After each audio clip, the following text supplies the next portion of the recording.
أعوذ بالله من الشيطان الرجيم.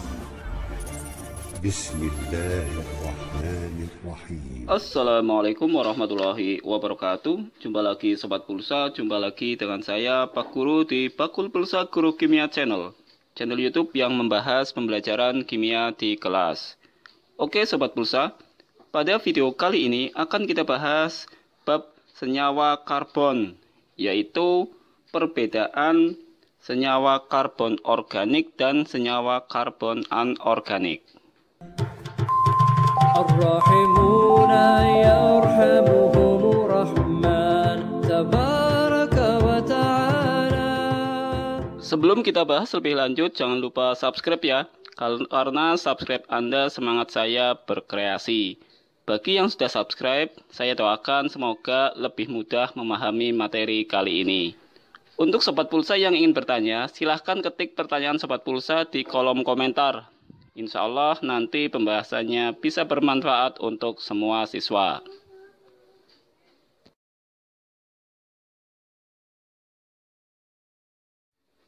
Ya, Sobat Pulsa, di sini saya akan tunjukkan tabel perbedaan senyawa karbon organik dan senyawa karbon anorganik.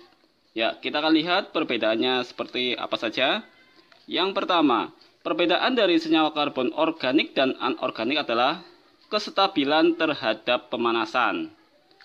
Untuk senyawa karbon organik, di sini untuk senyawa karbon organik mudah terurai atau berubah strukturnya. Untuk poin 1 ini, stabil terhadap pemanasan. Ya, yang namanya senyawa organik itu mudah rusak bila terkena panas.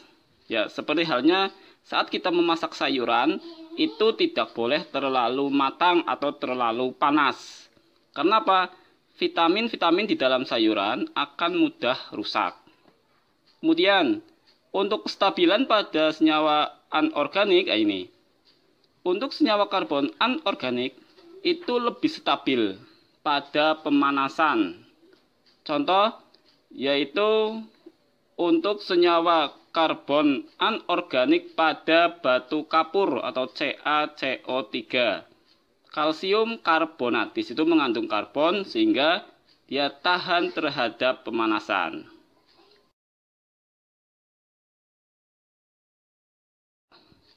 Perbedaan senyawa organik dan anorganik yang kedua adalah kelarutan. Senyawa karbon organik itu umumnya sukar larut dalam pelarut polar. Pelarut polar itu umumnya air ya. Berarti senyawa karbon organik itu sukar larut dalam air.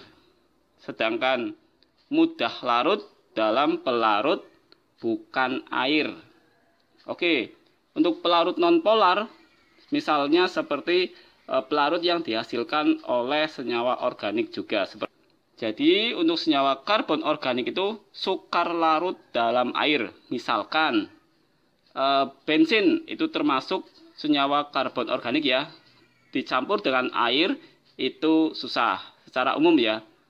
Namun ada pula senyawa organik yang bisa larut dalam air terbatas sekali. Misalkan alkohol. Alkohol juga itu termasuk senyawa karbon organik tapi larut dalam air. Tapi sebagian besar di sini umumnya itu sukar larut dalam air.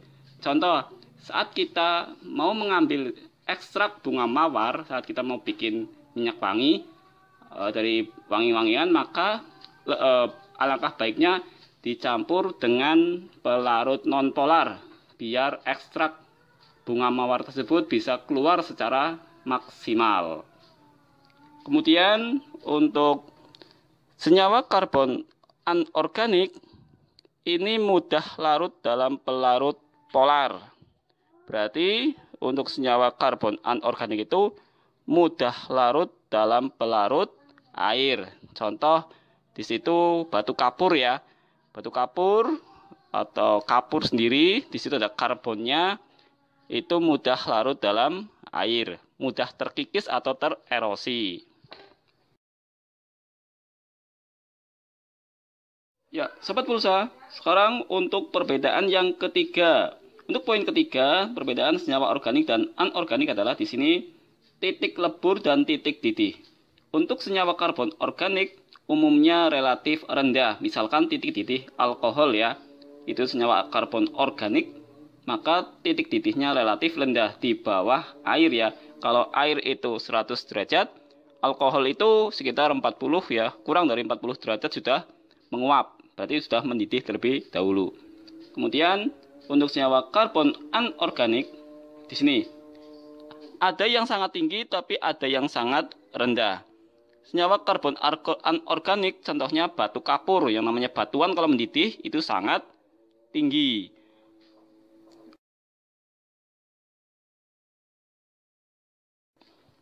Kita lanjut untuk perbedaan yang keempat. Perbedaan yang keempat dari senyawa organik dan anorganik adalah satu, kereaktifan. Kereaktifan. Di sini senyawa karbon organik cenderung kurang reaktif atau sukar bereaksi, dan jika bereaksi cenderung sangat lambat. Ya, sebagai contoh adalah obat-obatan herbal ya. Senyawa karbon organik pada obat-obatan herbal itu cenderung kurang reaktif atau sukar bereaksi, dan jika bereaksi cenderung lambat. Maka obat-obatan herbal itu tidak cespleng langsung sembuh, tapi secara terapi berminggu-minggu, berbulan-bulan. Namun perbedaannya sama senyawa karbon anorganik. Yang namanya obat-obatan kimia, bukan herbal, itu reaktif dan umumnya berlangsung cepat.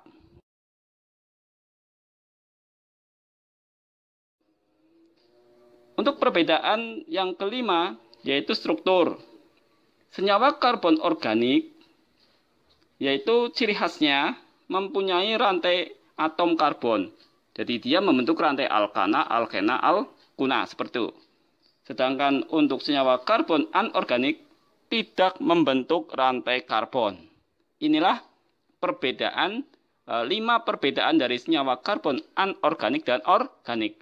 Tapi ciri khas dari senyawa karbon organik secara umum adalah poin kelima ini, yaitu dilihat dari strukturnya. Ciri khas senyawa karbon organik itu mempunyai rantai karbon, sedangkan untuk senyawa karbon anorganik tidak memiliki rantai karbon. Ya, demikian pembahasan kali ini. Jika ingin bertanya, bisa kalian ketik pertanyaan Sobat Pulsa di kolom komentar. Bagi yang sudah subscribe, saya doakan semoga kalian lebih mudah memahami video kali ini. Terima kasih, semoga manfaat. Wassalamualaikum warahmatullahi wabarakatuh. Sallallahu ala Muhammad sallallahu alaihi wasallam. Tabaraka wa ta'ala yarhamuhumur rahman. Tabaraka wa ta'ala yarhamu